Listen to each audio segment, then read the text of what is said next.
Friends, welcome to my channel. दोस्तों, मेरा नाम है हर्ष गुप्ता और आज मैं आपके सामने जो टॉपिक लेकर आया हूं वो है मेमोरी।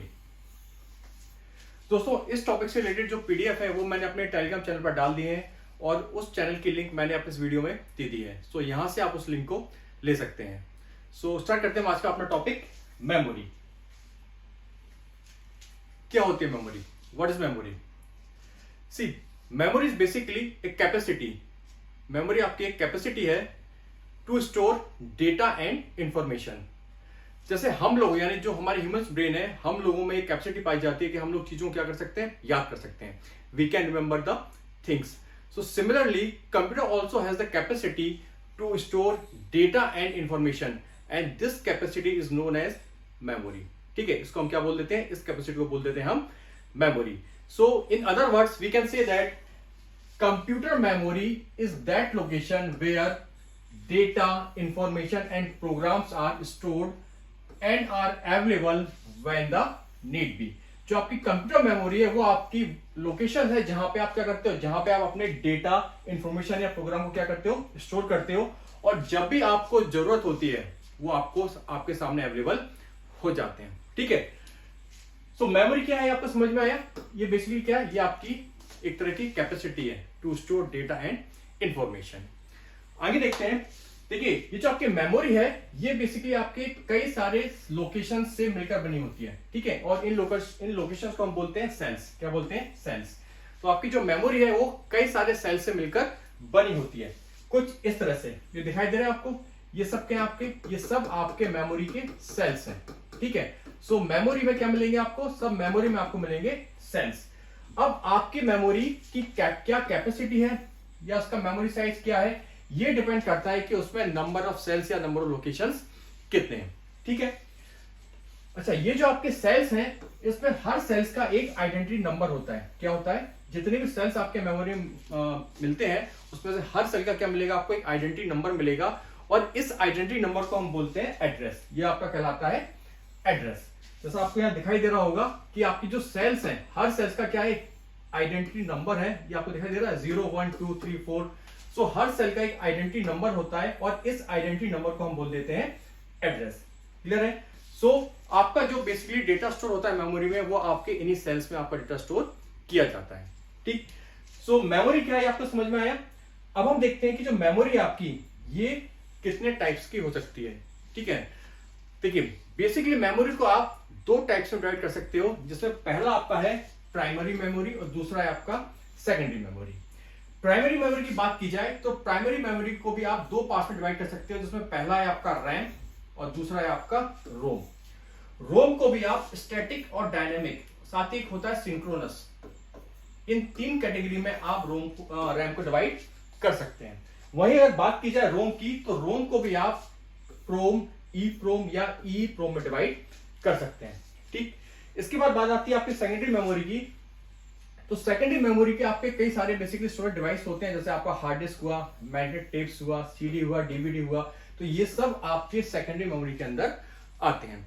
दोस्तों, इसके अलावा एक अलग से कैटेगरी बनाई गई है जिसको बोलते हैं हम कैश मेमोरी। ठीक है, इसको हम अलग से देखेंगे कैश मेमोरी क्या होती है। सबसे पहले हम बात करते हैं प्राइमरी मेमोरी की, कि जो आपका टाइप्स ऑफ मेमोरी, इसमें आपका जो पहला टाइप है वो है आपका प्राइमरी मेमोरी। तो देखते हैं प्राइमरी मेमोरी क्या है। देखिए, जो आपकी प्राइमरी मेमोरी है ये बेसिकली, इसको आप मेन मेमोरी या इंटरनल मेमोरी भी बोलते हो। ठीक है, प्राइमरी मेमोरी को ही आप इंटरनल मेमोरी बोलते हो या इसी को हम मेन मेमोरी बोलते हैं। बेसिकली जो आपकी प्राइमरी मेमोरी है ये आपकी कंप्यूटर मेमोरी का वो सेक्शन है जिसे आपका प्रोसेसर या आपका जो कंप्यूटर है वो डायरेक्ट एक्सेस कर सकता है। ठीक, ये जो आपका प्राइमरी मेमोरी है इसके आपके दो टाइप्स होते हैं, जिसमें पहला होता है आपका रैम और दूसरा होता है आपका रोम। ठीक है, सो प्राइमरी मेमोरी को आप बेसिकली दो पार्ट्स में डिवाइड या दो टाइप्स में डिवाइड करते हैं, जिसमें पहला है आपका रैम यानी रैंडम एक्सेस मेमोरी और दूसरा है आपका रोम यानी रीड ओनली मेमोरी। सबसे पहले हम देखते हैं रैम की, कि रैम क्या होता है। देखिए, अभी आपको मैंने बोला कि जो आपकी मेन मेमोरी है, आपकी जो प्राइमरी मेमोरी है, वो आपकी कंप्यूटर मेमोरी का वो सेक्शन है जिसे आपका प्रोसेसर या आपका कंप्यूटर डायरेक्ट एक्सेस करता है। बेसिकली रैम ही आपकी वो प्राइमरी मेमोरी है जिसे आपका कंप्यूटर या आपका जो प्रोसेसर है वो उसे डायरेक्ट एक्सेस करता है। ठीक, देखिए, जो रैम है ये बेसिकली आपकी सबसे इंपॉर्टेंट कंप्यूटर मेमोरी है। क्यों?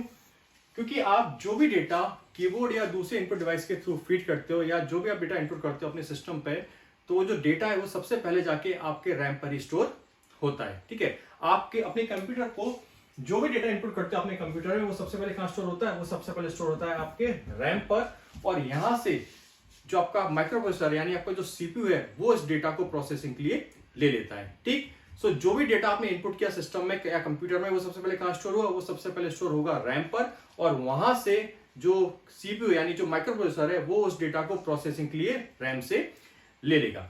ठीक है, अच्छा, रैम में जो आपका डेटा स्टोर हो रहा है, बेसिकली ये जो डेटा स्टोरेज हो रहा है ये आपका टेम्परेरी डेटा है। कैसा डेटा है? इसका स्टोरेज कैसा हो रहा है? टेम्परेरी बेसिस पर हो रहा है।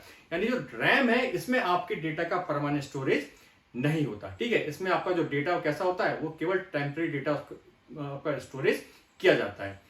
क्या मतलब है? इसका मतलब है कि जैसे ही आपका कंप्यूटर बंद हो, यानी आपका कंप्यूटर स्विच ऑफ हुआ या मान लीजिए आपकी लाइट चली गई, पावर सप्लाई चली गई, तो वैसे ही जो डेटा आपके रैम पर था वो डेटा वहां से इरेज हो जाएगा। ठीक है, यानी इसमें आपका जो भी डेटा स्टोर किया जाएगा वो परमानेंट स्टोरेज नहीं होगा। वो कैसा स्टोरेज होगा? वो आपका टेम्परेरी बेसिस पर स्टोरेज होगा। ठीक है, सो इस वजह से जो रैम है उसको आप टेम्परेरी मेमोरी या वोलेटाइल मेमोरी भी कहते हो, है ना, क्योंकि इसमें आपका रैम पे जो आपका डेटा का स्टोरेज हो रहा है वो परमानेंट स्टोरेज नहीं हो रहा है। क्लियर है? अच्छा, रैम में आपका जो भी डेटा टेम्परेरी बेसिस पर स्टोर किया जा रहा है उसको आप कभी भी, यानी जब तक आपका सिस्टम ऑन है, आप कभी भी उस डेटा को एक्सेस कर सकते हो। साथ ही जो रैम है उसमें आपका रीड ऑपरेशन भी होता है और उसमें आपका राइट ऑपरेशन भी होता है। इसका क्या मतलब है? देखिए, जैसा भी मैंने आपको बताया कि आप अपने रैम में अपने डेटा को कभी भी एक्सेस कर सकते हो, यानी आप कभी भी अपने डेटा को पढ़ सकते हो कि आपका डेटा क्या है रैम पर। ठीक है, यानी इसमें रीड ऑपरेशन होता है। साथ ही जो आपका रैम वो कैसी मेमोरी है? वो आपकी टेम्परेरी या वोलेटाइल मेमोरी, यानी इसमें जो भी आपका डेटा का स्टोरेज होगा वो परमानेंट नहीं होगा। एक बार आपका सिस्टम ऑन है तो उस समय जो आपका डेटा स्टोर किया जा रहा है, जैसे आपका सिस्टम ऑफ होगा यानी आपका स्विच ऑफ हो जाएगा सिस्टम, वैसे वो डेटा वहां से चला जाएगा। ठीक है, और मान लीजिए जब दोबारा अपने कंप्यूटर पे काम करोगे तो उस समय फिर एक नया डेटा आपके रैम पे क्या हो जाएगा? स्टोर हो जाएगा। जो भी आप डेटा उस समय इनपुट करोगे तो वो कहां स्टोर हो जाएगा? वो आपके रैम पर स्टोर हो जाएगा। सो इसका मतलब है कि रैम पे आपका कोई भी परमानेंट डेटा स्टोर नहीं हो रहा है। आपका पुराना डेटा चला जाता है और नया डेटा आपका आ जाता है। इसलिए जो रैम है उसमें आपका रीड ऑपरेशन भी होता है, उसमें आपका राइट ऑपरेशन भी होता है। क्लियर है? तो समझ में आया आपको कि रैम क्या है? देखिए, जो रैम है इसके भी आपके टाइप्स होते हैं। ठीक है, रैम को भी आप 3 टाइप्स में डिवाइड कर सकते हो। पहला है आपका DRAM यानी डायनेमिक रैम, दूसरा है आपका SRAM यानी स्टैटिक रैम, और तीसरा है आपका सिंक्रोनस रैम। तो हम एक एक करके आप इन टाइप्स को समझेंगे। सबसे पहले हम बात करेंगे DRAM यानी डायनेमिक रैम की। देखिए, जो DRAM है आपका, ये बेसिकली आपका ऐसा रैम है जिसे बनाने के लिए आप कैपेसिटर और ट्रांजिस्टर का यूज करते हो। DRAM is constructed using capacitor and few transistor. कुछ इस तरह का आपका सर्किट होता है जहां पे आप ट्रांजिस्टर और कैपेसिटर का यूज DRAM को बनाने के लिए करते हो। आपके जो भी मॉडर्न डेस्कटॉप सिस्टम में उन सभी में आपको ये DRAM मिलेगा। ठीक है, आपके डेस्कटॉप जो कंप्यूटर है उसमें आपको DRAM मिल जाएगा। देखिए, जो DRAM है इसमें आप कैपेसिटर का यूज किसके लिए कर रहे हो? इसमें आप कैपेसिटर का यूज कर रहे हो डेटा को स्टोर करने के लिए। बट कैपेसिटर की एक प्रॉपर्टी होती है कि जो कैपेसिटर होता है वो बहुत जल्दी क्या होता है? डिस्चार्ज होता है, यानी इसमें कंटिन्यूअस पावर लॉस होता रहता है। ठीक है, इसमें जो डिस्चार्जिंग प्रोसेस है वो कैसी है? फास्ट है। और यूज किस लिए कर रहे हो कैपेसिटर का? यहाँ पर आप कैपेसिटर का यूज कर रहे हो डेटा को स्टोर करने के लिए। सो अगर आपको डेटा को कैपेसिटर के थ्रू स्टोर करना है तो उसके लिए जरूरी है कि जो कैपेसिटर है उसमें क्या, उसमें आपका लगातार पावर बनी रहे। क्यों? क्योंकि अगर कैपेसिटर में पावर लॉस होता रहेगा तो आपका टेम्परेरी बेसिस पर जो डेटा स्टोर किया गया वो डेटा वहां से चला जाएगा। ठीक है, भले ही कुछ देर के लिए सही, पर उतने समय के लिए वो डेटा आपका स्टोर नहीं हो पाएगा। क्यों? क्योंकि कैपेसिटर में क्या हो रहा है? कैपेसिटर में आपका कंटिन्यूअस पावर लॉस हो रहा है। अगर पावर लॉस हो रहा है इसका मतलब उसमें आपका डेटा इंटैक्ट नहीं रह पाएगा, भले ही टेम्परेरी बेसिस के लिए। ठीक है, सो जो DRAM होता है इसमें आपको लगातार इसको आपको बोल सकते हैं कॉन्स्टेंटली इसको आपको चार्ज करने की, यानी इलेक्ट्रिकली चार्ज करने की जरूरत पड़ती है। ठीक, जिससे आपका जो डेटा है, जो टेम्परेरी बेसिस पर डेटा स्टोर किया गया है वो इंटैक्ट रहे, यानी वो डेटा आपका बना रहे। ठीक है, भले ही कुछ देर के लिए सही। ठीक, सो ये जो आपका चार्ज करने की जो प्रोसेस है या एक्शन है आपका, DRAM को, ये कहलाता है आपका रिफ्रेशिंग। क्या कहलाता है? इसे कहते हैं हम रिफ्रेशिंग। सो DRAM को आपको कंटिन्यूस क्या करना पड़ता है? उसे आपको कंटिन्यूस रिफ्रेश करना पड़ता है, जिससे उसमें अंदर जो डेटा है वो आपका इंटैक्ट बना रहे। ठीक है, तो जो DRAM है ये क्या है आपका? देखिए, it is a standard computer memory of any modern desktop computer. In order to function properly, DRAM requires a periodic refresh of power। ठीक है, जैसे मैंने आपको बताया कि आपका जो कैपेसिटर है वो क्या है, उसमें लगातार उसमें कंटिन्यूस पावर लॉस हो रहा है। सो इस वजह से आपको क्या करना पड़ता है? इस वजह से आपको इसे एक कंटिन्यूस क्या करना पड़ता है? पीरियोडिक रिफ्रेश देनी पड़ती है। ठीक, और इस सेक्शन को क्या बोलते हैं? इस सेक्शन को हम बोलते हैं रिफ्रेशिंग। यानी आपको DRAM की रिफ्रेशिंग करने की जरूरत पड़ती है, जिससे इसमें जो डेटा है वो उसमें बना रहे। ठीक है, जैसे इसमें लिखा हुआ है, the capacitor that stores data in the DRAM gradually discharge energy and no energy means the data becomes lost. यानी अगर कैपेसिटर के अंदर एनर्जी नहीं है तो उसका मतलब उसके अंदर डेटा भी नहीं बचेगा। ठीक है, सो इस वजह से क्या होता है? इस वजह से कांस्टेंट चार्ज और action is needed to keep data intact. ठीक है, इस वजह से आपको DRAM में क्या जरूरत पड़ती है? आपको DRAM में रिफ्रेशिंग की जरूरत पड़ती है। ठीक, अच्छा, DRAM की बिकॉज आप क्या कर रहे हो? इसकी कंटिन्यूस आपको रिफ्रेशिंग करनी पड़ रही है। इस वजह से जो इसकी स्पीड होती है वो कैसी होती है? इसकी स्पीड स्लो होती है। ठीक है, because of continuous refreshing its speed slow down. ठीक है, इसकी स्पीड कैसी हो जाती है? इसकी स्पीड कम हो जाती है। ठीक, अच्छा, जो आपका DRAM है ये क्या है? रैम का टाइप है। मतलब DRAM भी कैसी मेमोरी है आपकी? DRAM भी आपकी वोलेटाइल मेमोरी है। इसका मतलब DRAM में आपको रिफ्रेश तो करना ही है, साथ ही साथ आपकी जो प्राइमरी कंडीशन है, यानी इसमें आपका कोई भी पावर कट नहीं होना चाहिए। अगर इसमें आपका पावर कट हो गया तो उसके साथ ही इसका जो डेटा है वो आपका चला जाएगा। ठीक, सो जो आपका DRAM है उसमें आपको क्या क्या जरूरत पड़ रही है? उसमें एक तो आपको रिफ्रेशिंग की जरूरत पड़ रही है, बिकॉज आपके कैपेसिटर में क्या हो रहा है? आपके कैपेसिटर में कंटिन्यूस पावर लॉस हो रहा है। ठीक है, सो आपका डेटा इंटैक्ट रहे उसके लिए आपको उसको लगातार रिफ्रेश करना पड़ेगा। ठीक, साथ ही आपकी जो मेन सप्लाई है वो भी बनी रहनी चाहिए, जिससे आपका कंप्यूटर क्या रहे? जिससे आपका कंप्यूटर ऑन रहे। क्लियर है? तो ये कहलाता है आपका DRAM। बिकॉज इसमें आप लगातार रिफ्रेश कर रहे हो, इसलिए इसकी स्पीड कैसी है? इसकी स्पीड हो जाती है कम। ठीक है, SRAM के कंपैरिजन में इसकी जो स्पीड होती है वो कम होती है। ठीक, साथ ही जो DRAM है इसमें जो आपका पावर कंजम्पशन है वो भी ज्यादा होता है एज कंपेयर टू SRAM। ठीक, बिकॉज इसको आपको लगातार क्या करना पड़ रहा है? इसको आपको लगातार रिफ्रेश करना पड़ता है। सो इस वजह से इसमें जो पावर कंजम्पशन है वो भी क्या होता है? वो भी आपका ज्यादा होता है।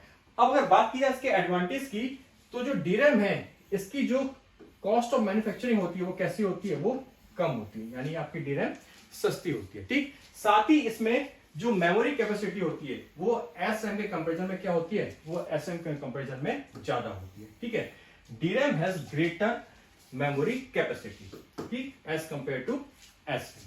क्लियर है? सो DRAM क्या है ये आपको समझ में आया? DRAM आपके ऐसा रैम है जिसको बनाने के लिए आप कैपेसिटर और ट्रांजिस्टर का यूज कर रहे हो। यहां पर कैपेसिटर का यूज डेटा को स्टोर करने के लिए किया जा रहा है, बिकॉज कैपेसिटर में कंटिन्यूस पावर लॉस होता है। इस वजह से आपको इसको लगातार रिफ्रेश करने की जरूरत पड़ती है, जिससे आपका जो टेम्परेरी बेसिस पर डेटा स्टोर किया जा रहा है वो उसमें बना रहे।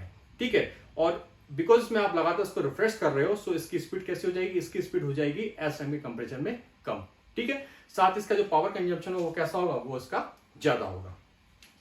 इसके बाद हम देखते हैं SRAM को। देखिए, DRAM भी कुछ कैरेक्टरिस्टिक्स हैं, जैसा भी मैंने आपको बताया, ये कॉस्ट इफेक्टिव होता है, इसका शॉर्ट डेटा लाइफ टाइम होता है। ठीक है, रिक्वायर्स टू रिफ्रेश, स्पीड कैसी होती है? Slower compare to SRAM and it has more power consumption. ठीक, इसके बाद हम देखते हैं SRAM को। SRAM क्या होती है? ठीक है, SRAM का फुल फॉर्म है स्टैटिक रैम। इसे क्या बोलते हैं? Static RAM. जहां DRAM में हम ट्रांजिस्टर और कैपेसिटर दोनों का यूज कर रहे थे, वहीं SRAM में हम केवल ट्रांजिस्टर का यूज करते हैं। ठीक है, यहां पे हम कैपेसिटर का यूज नहीं करते। In this type of RAM data is stored using transistor. ठीक है, सो DRAM में जहां हम ट्रांजिस्टर और कैपेसिटर दोनों का यूज कर रहे थे और कैपेसिटर का यूज डेटा को स्टोर करने के लिए कर रहे थे, वहीं SRAM में केवल हम ट्रांजिस्टर का यूज करते हैं और यहां पे डेटा को स्टोर करने के लिए आपका ट्रांजिस्टर यूज में लाया जाता है। क्लियर है? कुछ इस तरह का आपका क्या सर्किट बनता है जिसमें केवल आपको क्या मिलेगा? जिसमें आपको केवल ट्रांजिस्टर मिलेंगे। ठीक, अब कैपेसिटर के अपोजिट जो ट्रांजिस्टर होता है उसकी प्रॉपर्टी होती है कि उसमें पावर लॉस नहीं होता, यानी ये आप बोल सकते हैं बहुत कम पावर लॉस होता है। सो इस वजह से एस रैम को हमको बार बार रिफ्रेश करने की जरूरत नहीं पड़ती। ठीक है, यहाँ पे आप डेटा को स्टोर करने के लिए किसका यूज कर रहे हो, यहाँ पे आप डेटा को स्टोर करने के लिए यूज कर रहे हो ट्रांजिस्टर को, जिसमें आपका पावर लॉस नहीं होता। सो इस वजह से आपको यहाँ पर रिफ्रेशिंग की जरूरत नहीं पड़ती, बिकॉज यहाँ पे आपको रिफ्रेशिंग करने की जरूरत नहीं पड़ रही है। इस वजह से जो एस रैम होती है उसकी जो स्पीड होती है वो कैसी होती है, वो डी रैम के कंपेरिजन में काफी ज्यादा होती है। क्यों? क्योंकि एस रैम में आपको रिफ्रेशिंग करने की जरूरत नहीं पड़ रही है। ठीक है, ठीक है। It does not need to be refreshed to remember the data being stored, that is why S RAM is called static. So no refreshing is needed to keep data intact. ठीक है, इसमें आपको डेटा को intact रखने के लिए refreshing की जरूरत नहीं है। क्यों? क्योंकि इसमें आप डेटा को स्टोर करने के लिए यूज कर रहे हो ट्रांजिस्टर का, और ट्रांजिस्टर में पावर लॉस नहीं होता है, जिस वजह से आपको इसकी रिफ्रेशिंग नहीं करनी पड़ती है। ठीक, इस वजह से इसकी जो स्पीड होती है वो कैसी होती है, वो आपके डी रैम के कंपेरिजन में काफी ज्यादा होती है। ठीक, अच्छा, जो आपका एस रैम है इसको मोस्टली हम एज ए कैश मेमोरी क्या करते हैं, as a cache memory use करते हैं। कैश मेमोरी क्या होती है इसे हम आगे समझेंगे। ठीक है, सो एस रैम क्या आपको समझ में आया, ये कैसा रैम है, इसमें आप डेटा को स्टोर कर रहे हो किसके थ्रू, ट्रांजिस्टर के थ्रू, और बिकॉज में आप ट्रांजिस्टर यूज कर रहे हो इसलिए इसको आपको बार बार रिफ्रेश करने की जरूरत नहीं पड़ रही है। ठीक है, इस वजह से जो आपका एस रैम होगा उसमें जो आपका पावर कंजम्पशन है वो कैसा होगा, वो भी इसमें कम होगा। क्यों? क्योंकि इसको आपको बार बार रिफ्रेश करने की जरूरत नहीं पड़ रही है, इसलिए एस रैम में जो पावर कंजम्पशन होता है वो कैसा होता है, वो कम होता है, लो होता है। ठीक, साथ ही जो इसकी स्पीड मैंने बताया कैसी होगी, इसकी स्पीड फास्ट होती है। क्यों? क्योंकि इसको आपको बार बार रिफ्रेश करने की जरूरत नहीं पड़ रही है। क्लियर है? वही अगर इसकी कुछ डिसएडवांटेज देखे जाए तो जो एस रैम है इसकी जो मेमोरी कैपेसिटी होती है या मेमोरी कैपेबिलिटी होती है वो डी रैम के कंपेरिजन में काफी कम होती है। ठीक, साथ ही इसकी जो कॉस्ट ऑफ मैन्युफैक्चरिंग है वो भी कैसी है, वो भी हाई होती है, यानी ये डी रैम के कंपेरिजन में जो आपका एस रैम है ये आपका महंगा होता है। क्लियर है? सो एस रैम क्या आपको समझ में आया, आपका ऐसा रैम जिसको बनाने के लिए आप ट्रांजिस्टर का यूज कर रहे हो। सो बेसिकली जो आपका डेटा स्टोर हो रहा है वो आपका ट्रांजिस्टर के थ्रू हो रहा है। अब ट्रांजिस्टर में आपका पावर लॉस होता नहीं है, इसलिए इसको आपको बार बार रिफ्रेश करने की जरूरत पड़ेगी नहीं, जिस वजह से इसकी स्पीड हो जाएगी हाई। क्लियर है? और ये आपका कहलाता है एस रैम। ठीक, आगे बढ़ते हैं। इसके बाद जो आपका नेक्स्ट रैम है वो है आपका सिंक्रोनस रैम। ठीक है, जो सिंक्रोनस रैम है वो आपके डी रैम और एस रैम के बीच का है। ठीक है, यानी आपके डी रैम से क्या है, थोड़ा बेहतर है। ठीक, synchronous RAM is faster than D RAM because it refreshes according to the system clock. ठीक है, जो सिंक्रोनस रैम है इसको भी आपको रिफ्रेश करने की जरूरत पड़ती है, बट आपका जो सीपीयू होता है उसमें एक सिस्टम क्लॉक लगी होती है, ये उस क्लॉक के अकॉर्डिंग क्या करता है, रिफ्रेश होता है। ठीक है, सो जिस वजह से ये आपका जो डी रैम है उसके कंपेरिजन में कैसा होता है, फास्ट होता है। ठीक, और इस वजह से इसमें जो डेटा ट्रांसफर होता है वो कैसा होता है, वो डी रैम के कंपेरिजन में कैसा होगा, फास्ट होगा। It transfer data faster than D RAM. Clear है? सो रैम क्या आपको समझ में आया, और रैम की जो टाइप्स है वो भी आपको समझ में आए। अब हम देखेंगे कि आपका जो प्राइमरी मेमोरी का दूसरा टाइप है रोम, वो क्या है। ठीक है, मैंने आपको बताया था कि जो आपकी प्राइमरी मेमोरी है उसको आप दो टाइप से डिवाइड कर सकते हो, पहला है आपका रैम और दूसरा है आपका रोम। रोम का मतलब है आपका रीड ओनली मेमोरी। ठीक है, जो आपका रोम है वो बेसिकली आपकी परमानेंट मेमोरी। कैसी मेमोरी है, ये आपकी परमानेंट मेमोरी है, यानी इसमें एक बार आपका जो डेटा स्टोर कर दिया जाता है उसके बाद वो परमानेंट बना रहता है। इस डेटा को आप ना तो चेंज कर सकते हो ना ही से आप डिस्ट्रॉय कर सकते हो। ठीक, सो रोम में आपके जो डेटा रहता है वो कैसा होता है, वो परमानेंट होता है, उसमें आप किसी प्रकार का चेंज या उसको आप इरेज नहीं कर सकते। ठीक है, इस वजह से जो रोम है वो कैसी मेमोरी है, वो आपकी परमानेंट मेमोरी है, और इसी को हम बोलते हैं नॉन वोलाटाइल। ठीक, रैम कैसी मेमोरी थी आपकी, रैम थी आपकी टेम्पररी और वोलाटाइल मेमोरी। वही जो रोम है वो कैसी है, वो आपकी परमानेंट और नॉन वोलाटाइल मेमोरी होती है। ठीक है, तो जो रैम है जैसा भी मैंने आपको बताया, इसमें क्या हो रहा है, इसमें आपका जो भी डेटा है स्टोर है वो कैसा है, परमानेंट है, यानी उसमें आप किसी तरह का चेंज या बोल सकते हैं उसे आप ना तो मॉडिफाई कर सकते हो ना ही उसे आप डिस्ट्रॉय कर सकते हो। भले ही आपका सिस्टम चालू है या बंद है, आपका कंप्यूटर ऑन है या स्विच ऑफ है, आपकी लाइट आ रही है या नहीं आ रही है, उससे रोम को कोई फर्क नहीं पड़ता। इसमें एक बार जो भी आपने डेटा इंस्ट्रक्शंस डाल दिए तो फिर वो परमानेंट बने रहते हैं। इस बात से कोई फर्क नहीं पड़ता कि आपका कंप्यूटर ऑन है या ऑफ है, ठीक है। रैम में जो एक बार आ गया तो फिर परमानेंट आपका रोम में एक बार जो आपका आ गया तो फिर परमानेंट आपका बना रहेगा, ठीक है। इस वजह से जो रोम कैसी मेमोरी है, ये आपकी परमानेंट या नॉन वोलेटाइल मेमोरी है, क्योंकि इसमें आपका जो डेटा है वो आपका चेंज या उसको डिस्ट्रॉय आप नहीं कर सकते, ठीक। तो बेसिकली जो रोम है इसका यूज आप करते हो बेसिक इंस्ट्रक्शंस को स्टोर करने के लिए। किसके लिए? कंप्यूटर से रिलेटेड आपकी जो बेसिक इंस्ट्रक्शंस हैं उनको आप किसमें रोम स्टोर करते हो? उनको आप स्टोर करते हो रोम में। क्यों? क्योंकि जो बेसिक इंस्ट्रक्शंस हैं वो कभी भी नहीं बदलते। जो आपके बेसिक्स होते हैं वो कभी भी चेंज नहीं होते। किसी भी फील्ड का आपके बेसिक्स हो वो हमेशा क्या रहेंगे? बेसिक्स आपके सेम रहेंगे, आपके हमेशा वही रहेंगे, वो आपके कभी भी चेंज नहीं होंगे। सो इसी तरह जो आपका कंप्यूटर है इसके भी जो बेसिक्स हैं, इसके भी जो बेसिक इंस्ट्रक्शंस हैं वो भी कैसे होंगे? वो भी हमेशा कैसा रहेंगे? एक ही रहेंगे, उसमें कोई चेंजेस नहीं आते। सो जो बेसिक इंस्ट्रक्शंस है उनको आप कहां स्टोर करते हो? उनको आप स्टोर करते हो रोम के अंदर। क्यों? क्योंकि रोम के अंदर एक बार आपने जो डेटा इंस्ट्रक्शन डाल दिया फिर उसमें आप किसी तरह का चेंज नहीं कर सकते। इस वजह से कंप्यूटर से रिलेटेड आपके जो बेसिक इंस्ट्रक्शंस हैं उनको रोम के अंदर स्टोर किया जाता है। क्लियर है? तो जो आपका कंप्यूटर, जो आपका रोम है वो कैसी मेमोरी है? वो आपकी परमानेंट मेमोरी है। और इसमें क्या किया जा रहा है? इसमें आपके कंप्यूटर से रिलेटेड जो बेसिक इंस्ट्रक्शंस है उनको स्टोर किया जाता है, ठीक है। रोम है, देखिए जो रोम है इसका फुल फॉर्म क्या है? इसका फुल फॉर्म है रीड ओनली मेमोरी। क्या है? Read only memory. इसका मतलब है कि जो आपका रोम होता है इसमें आप केवल रीड ऑपरेशन ही कर सकते हो। क्यों?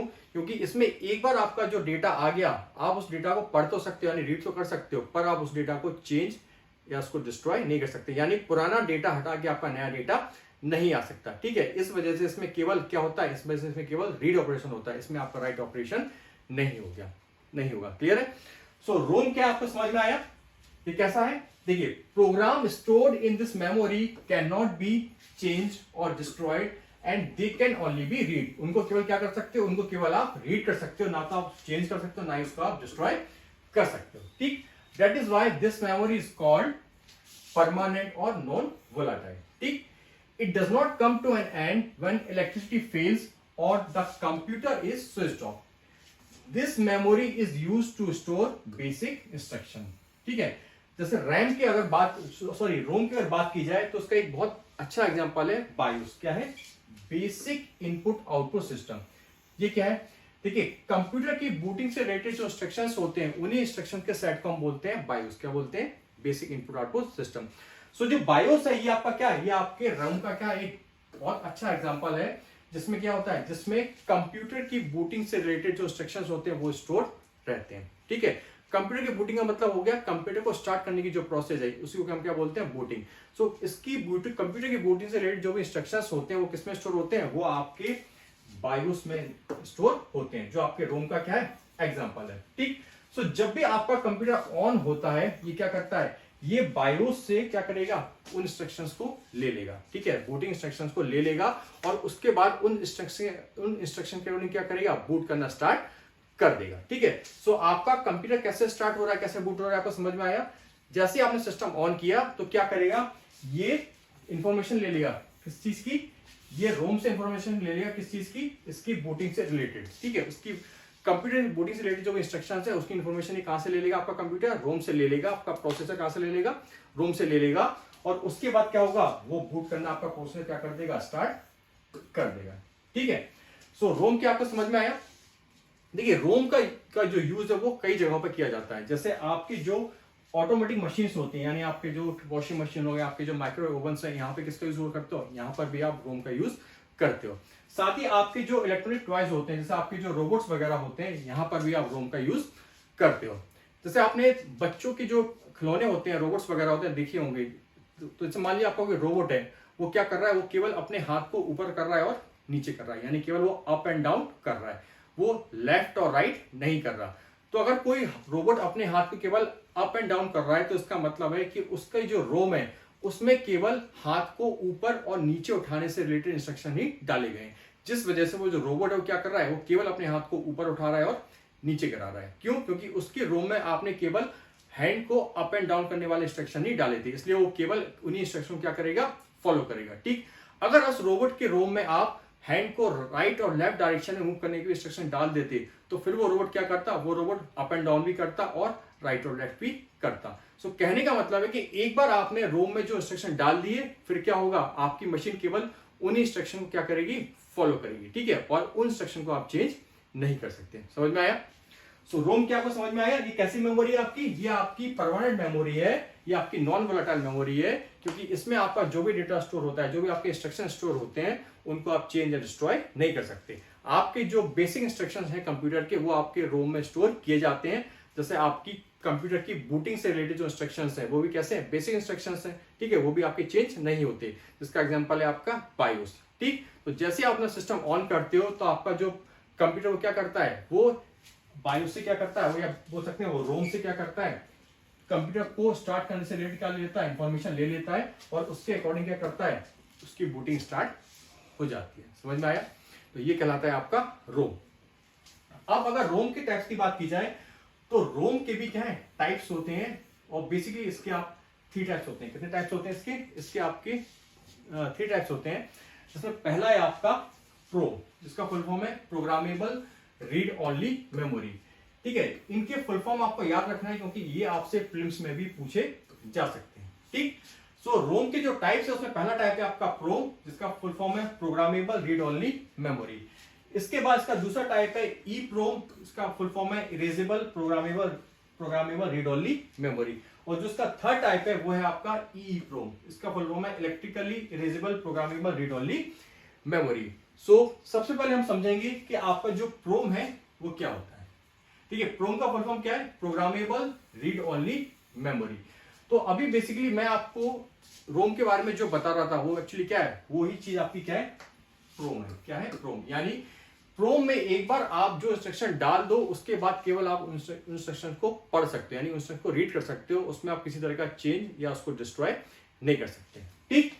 इन this memory we can write only once but it can not be read again, but it can be read again and again, ठीक है। यानी जो आपका प्रोम है उसमें एक बार केवल क्या कर सकते हो, आप अपने इंस्ट्रक्शन या डेटा डाल सकते हो, उसके बाद आपने जो भी डाला उसको आप दोबारा चेंज या उसको डिस्ट्रॉय नहीं कर सकते, ठीक है। ये कहलाता है आपका प्रोम। प्रोम के बाद नेक्स्ट आपका जो टाइप है वो है आपका ई प्रोम, जिसका फुल फॉर्म है erasable programmable read only memory, ठीक है। जैसा भी मैंने आपको बताया कि जो रोम में आपका डेटा स्टोर होता है वो कैसा होता है, परमानेंट होता है, उसको आप इरेज नहीं कर सकते। बट अगर आपको करना ही है, आपको इरेज करना ही है, तो कुछ स्पेसिफिक क्या है, कुछ मेथड्स होते हैं जिनके थ्रू आपका क्या है, रोम का डेटा इरेज किया जा सकता है। पर ये इतना आसान नहीं है कि कोई भी इसको कर पाए, ठीक है। इसलिए बोला जाता है कि जो रोम में आपका डेटा वो कैसा है, परमानेंट होता है, उसको आप चेंज नहीं कर सकते। देखिए जो आपका ई प्रोम है, इसमें आपका जो डेटा आपने स्टोर किया है उसको आप हटा भी सकते हो और नए डेटा को स्टोर भी कर सकते हो, ठीक। In this memory program can be erased and the new program can be fed, ठीक।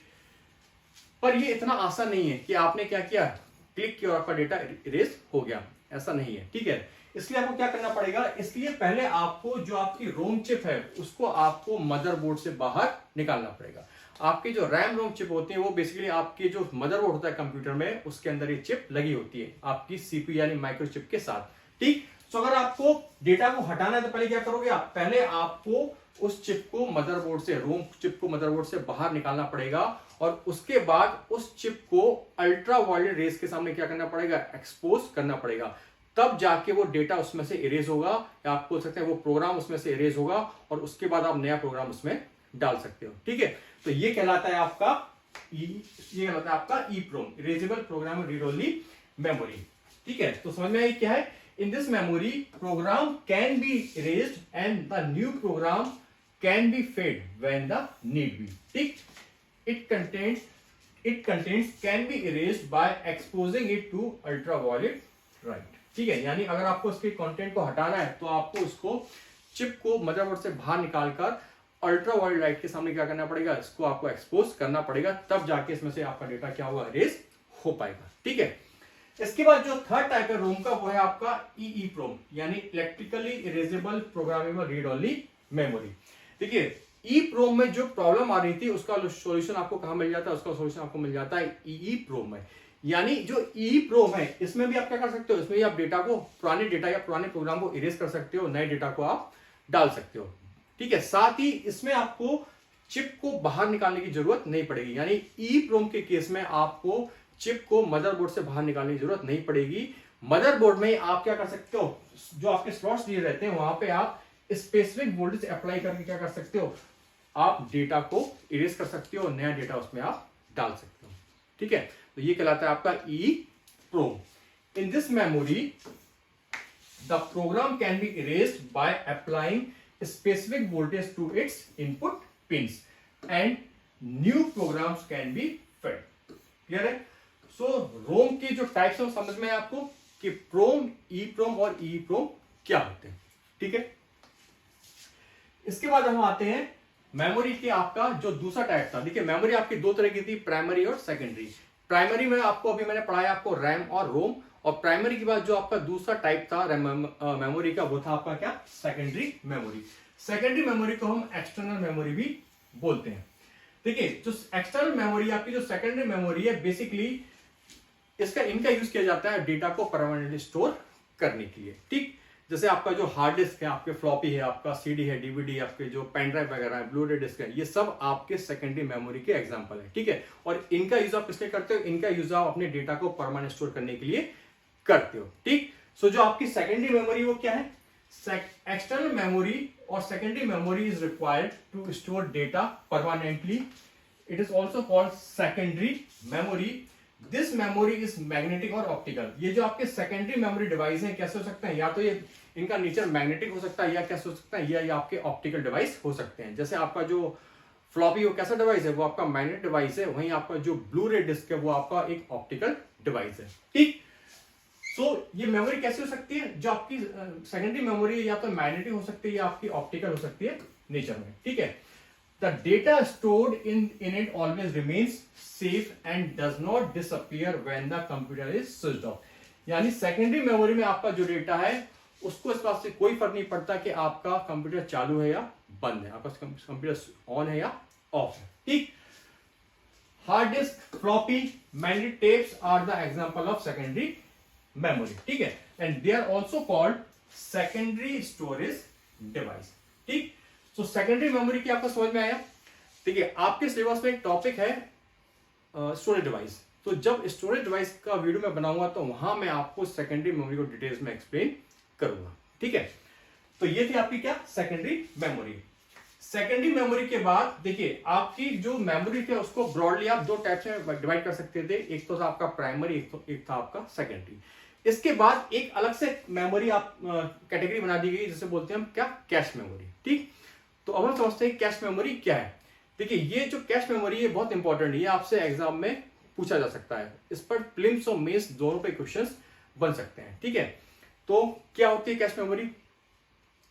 देखिए अभी मैंने आपको बताया कि आप अपने कंप्यूटर पर जो भी इनपुट करते हैं, यानी जो भी इनपुट देते हो अपने सिस्टम को, जो भी डेटा इनपुट करते हो, तो सबसे पहले कहां स्टोर होता है, वो सबसे पहले स्टोर होता है रैम पर, और वहां से वो डेटा कहां ट्रांसफर होता है, वहां से वो डेटा ट्रांसफर होता है कहां पर, सीपीयू यानी आपके प्रोसेसर पर। ठीक है, जो डेटा सबसे पहले स्टोर होगा आपका रैम पर, वहां से सीपीयू प्रोसेसिंग की उस डेटा को ले लेगा। सो डेटा का ट्रांसफर हो रहा है आपके रैम से प्रोसेसर पर। ठीक है, अब कई बार ये हो सकता है कि आपके प्रोसेसर की स्पीड तो कैसी हो, फास्ट हो, है ना, प्रोसेसिंग स्पीड कैसी हो, फास्ट हो, पर हो सकता है कि आपका जो रैम वो कैसा, स्लो हो, है ना, आपका रैम कैसा हो, रैम की स्पीड कैसी हो, स्लो। सो अगर रैम की स्पीड स्लो होगी तो रैम से जो डेटा का ट्रांसफर हो रहा है प्रोसेसर तक प्रोसेसिंग के लिए, उसमें भी क्या लगेगा, टाइम लगेगा, उस डेटा ट्रांसफर में भी आपका टाइम ज्यादा लगेगा। क्यों, क्योंकि रैम कैसा है, रैम आपका स्लो काम कर रहा है। सो उस वजह से जो डेटा का ट्रांसफर होगा रैम से सीपीयू तक वो भी कैसा होगा, स्लो होगा। अब अगर सीपीयू तक वो डेटा ही लेट पहुंचेगा प्रोसेसिंग के लिए, तो सीपीयू को प्रोसेसिंग के लिए भी क्या करेगा, क्या लगेगा, टाइम ज्यादा लगेगा। क्यों, क्योंकि जब डेटा पहुंचेगा तभी तो उसकी प्रोसेसिंग कर पाएगा। ठीक है, सो अगर डेटा को पहुंचने में टाइम लग रहा है रैम से सीपीयू तक, तो उसकी जो प्रोसेसिंग में लगने वाला टाइम है वो भी क्या होगा, ज्यादा होगा। सो अगर आपका सीपीयू प्रोसेसिंग के लिए ज्यादा टाइम लेगा तो जो आपका रिजल्ट होगा वो भी क्या होगा, वो भी आपका देर से आपको, आपका जो आउटपुट होगा वो भी आपको देर से मिलेगा। क्यों, क्योंकि प्रोसेसिंग क्या हो रही है, प्रोसेसिंग आपकी लेट हो रही है, प्रोसेसिंग आपकी स्लो हो गई। तो अगर प्रोसेसिंग स्लो है तो रिजल्ट भी आपको, जो आउटपुट है वो भी आपको क्या मिलेगा, देर से मिलेगा। ठीक, सो इस वजह से आपके कंप्यूटर का जो ओवरऑल एक्सेस टाइम है वो क्या हो जाएगा, वो आपका बढ़ जाएगा। क्यों? क्योंकि अब आपको अपने रिजल्ट को लेने के लिए, अपने आउटपुट को लेने के लिए ज्यादा टाइम देना पड़ेगा। सो इस वजह से क्या हुआ, आपका जो कंप्यूटर का एक्सेस टाइम था वो क्या हो गया, आपका बढ़ गया।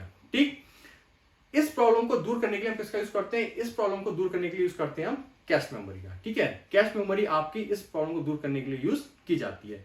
सो कैश मेमोरी बेसिकली होती क्या है, देखिए कैश मेमोरी बेसिकली रैम और सीपीयू के बीच में एज ए बफर वर्क करती है। It acts as a buffer between RAM and CPU. ठीक, तो होता क्या है कि जो आपका सीपीयू है, अभी मैंने बताया कि वो जो भी डेटा प्रोसेसिंग के लिए जो भी डेटा इंस्ट्रक्शन ले रहा है वो कहां से ले रहा है, रैम से लेता है, क्योंकि रैम में वो डेटा आपका स्टोर रहता है। सो जो आपका सीपीयू वो प्रोसेसिंग के लिए जो भी डेटा लेता है वो कहां से लेता है, जो भी इंस्ट्रक्शन लेता है वो रैम से लेता है। पर जब आप कैश मेमोरी का यूज करते हो तो होता क्या है कि सीपीयू आपका प्रोसेसिंग के लिए जिन डेटा इंस्ट्रक्शंस का फ्रिक्वेंटली यूज करता है, यानी बार बार जिन डेटा इंस्ट्रक्शन को यूज करता है, वो डेटा इंस्ट्रक्शन आपके कैश मेमोरी में स्टोर हो जाते हैं। ठीक है, सीपीयू बार बार जिस डेटा इंस्ट्रक्शन को यूज कर रहा है वो डेटा आपके कहां स्टोर हो जाते हैं, वो डेटा आपके कैश मेमोरी में स्टोर हो जाते हैं।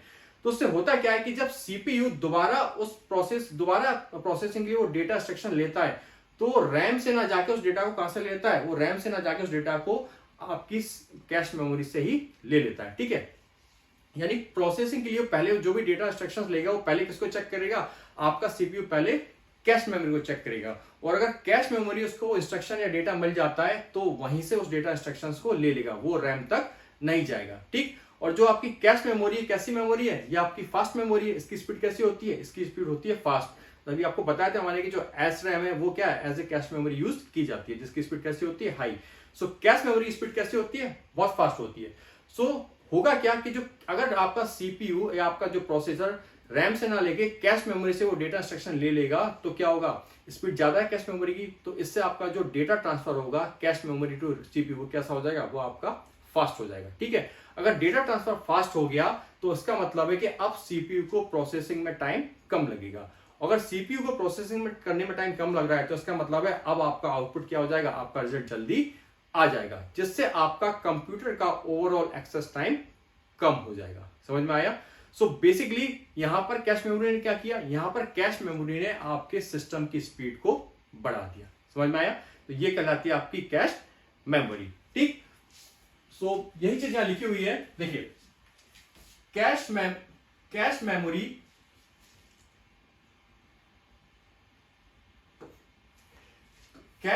cache memory is one of the fastest memory. It is used in between the CPU and RAM and holds the most frequently used data or instruction to be processed. ठीक, it acts as a buffer between the main memory and CPU. It synchronizes with the speed of CPU. It helps in enhancing the CPU speed to a top notch.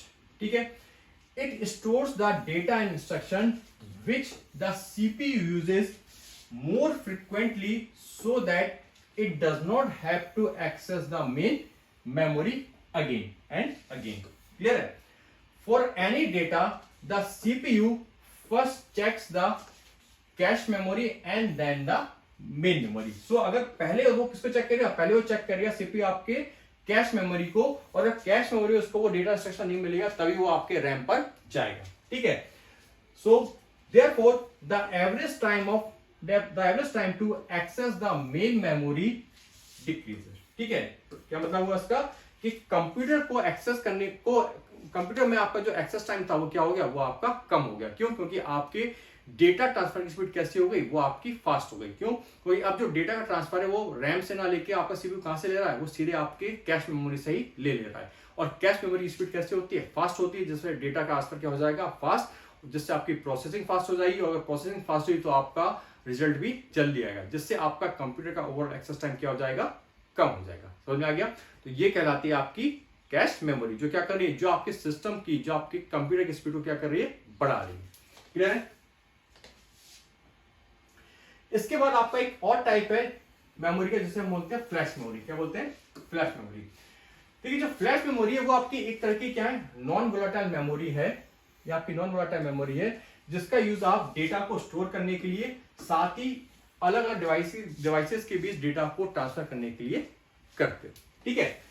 Flash memory is a non volatile memory chip used for storage and for transferring data between A personal computer and digital devices. ठीक है। देखिए, जो आपकी flash memory है ये मिलकर बनी होती है आपकी किससे, EEPROM से। किससे मिलकर बनी होती है? जो फ्लैश मेमोरी है वो आपके EEPROM से बनाई जाती है। ठीक है, ये आपके EEPROM से मिलकर बनी होती है। जैसे जो आपका पेन ड्राइव है वो आपके फ्लैश मेमोरी का एग्जांपल है। ठीक, तो पेन ड्राइव किससे बना होता है? पेन ड्राइव आपके EEPROM से बनाया जाता है। ठीक है, सो बिकॉज ये EEPROM से बनाया जाता है आपके फ्लैश मेमोरी, इस वजह से आप इसके डेटा को इलेक्ट्रॉनिकली क्या कर सकते हो, जब चाहे इरेज कर सकते हो और इसमें आप नया डेटा डाल सकते हो। ठीक, it has the ability to be electronically reprogram and erased. ठीक, it is often found in USB flash drive, MP3 player and digital camera and solid state drive. ठीक है, आपके बहुत से ऐसे डिवाइस है, जैसे आपका जो SSD है, सॉलिड स्टेट ड्राइव है, यहाँ पे आप ये भी क्या आपका, इसमें भी आपको फ्लैश मेमोरी मिलेगी। ठीक, ऐसे आपका जो डिजिटल कैमरा है, आपका जो MP3 प्लेयर है, यहाँ पर भी क्या है, यहाँ पर भी आपको फ्लैश मेमोरी मिलती है। ठीक है, जैसा भी मैंने बताया फ्लैश मेमोरी कैसी है आपकी, ये आपके EEPROM से मिलकर बनती है। ठीक है, और ये आपकी क्या है, नॉन वोलेटाइल मेमोरी है, जिसका यूज आप स्टोरेज करने के लिए, साथ ही डेटा को ट्रांसफर करने के लिए करते हो, जैसा कि आपका पेन ड्राइव। क्लियर है? तो ये था आपका मेमोरी का आज का टॉपिक। इसके बाद जो नेक्स्ट टॉपिक होगा वो, उसमें मैं आपको जल्दी आपके सामने उसको लेकर आऊंगा। ठीक है, थैंक यू।